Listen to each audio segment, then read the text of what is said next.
sommes heureux de vous accueillir ce soir pour célébrer la fête nationale de la Croatie, symbole de l'amitié entre nos deux pays, la Croatie et le Maroc.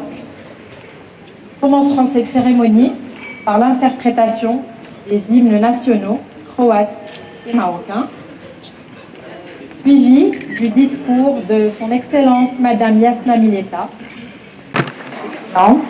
Mesdames et messieurs, chers amis du Royaume du Maroc, très chers compatriotes, c'est pour moi un grand honneur et une profonde émotion de vous accueillir ce soir à la résidence de Croatie à l'occasion de notre fête nationale, le 30 mai, date fondatrice de la Croatie moderne. D'autant plus que cette année ne ressemble à aucune autre. En 2025, nous célébrons le 1100e anniversaire du Royaume de la Croatie, établi en l'an 925 sous la couronne de notre premier roi, Tomislav.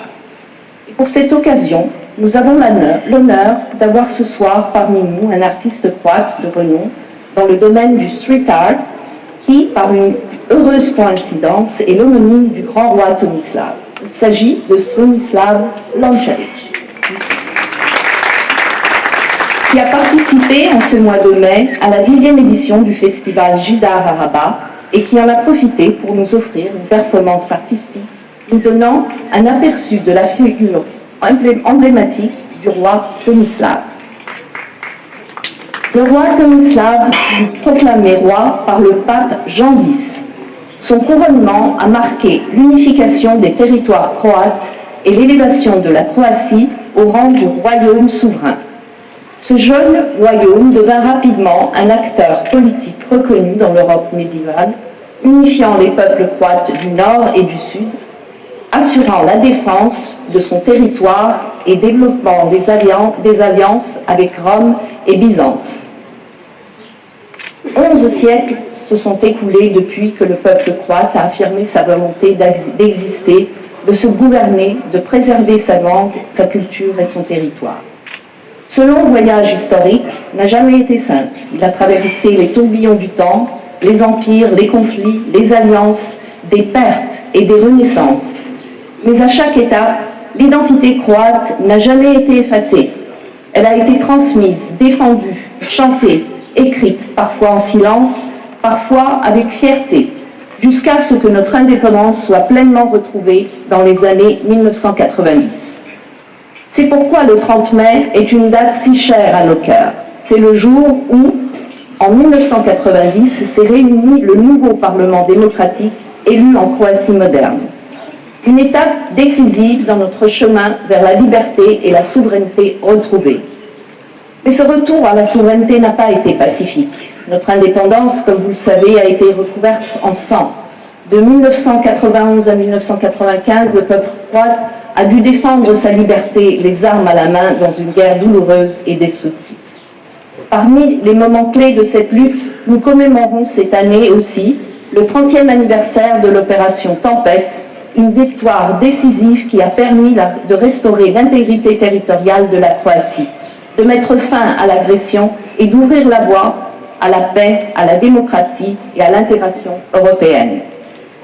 Beaucoup ont perdu la vie pour la Croatie, pour que la Croatie puisse redevenir un État indépendant, libre et démocratique. Ce soir, nous nous souvenons aussi d'eux, dans le silence et le respect.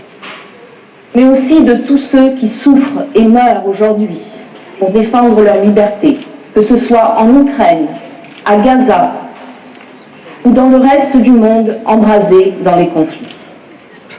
Chers amis, en tant qu'ambassadrice de la Croatie auprès de Sa Majesté le roi Mohamed VI, je ne peux m'empêcher de faire une parallèle sincère avec l'histoire du royaume du Maroc, une grande civilisation millénaire. Tout comme la Croatie, le Maroc a su préserver son identité unique.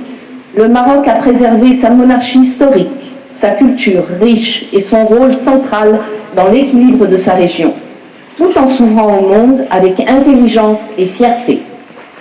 Nos deux nations partagent cette volonté de conjuguer mémoire et modernité, héritage et avenir. Nos deux nations croient au dialogue, à la paix, à la coopération et à la force tranquille des traditions qui rassemblent plutôt que divisent.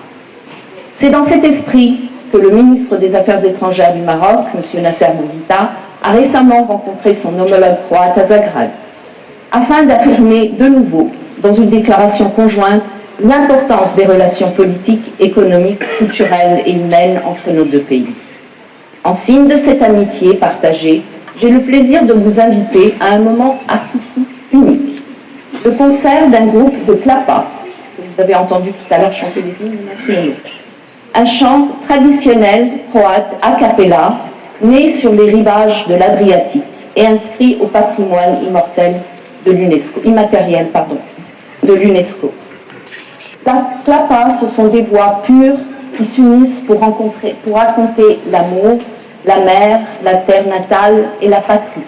Des chants qui viennent du cœur du peuple croate, l'âme croate dans ce qu'elle a de plus profond.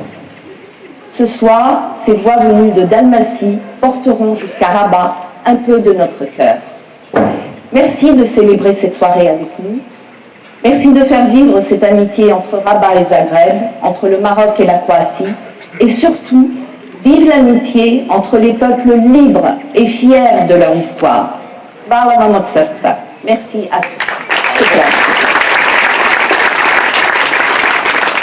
قبل ما تخرجوا ما تنسوش تابوناو في العشان يوتيوب وبارطاجيو الفيديو وديروا جيم وتابعوا الدار على مواقع التواصل الاجتماعي.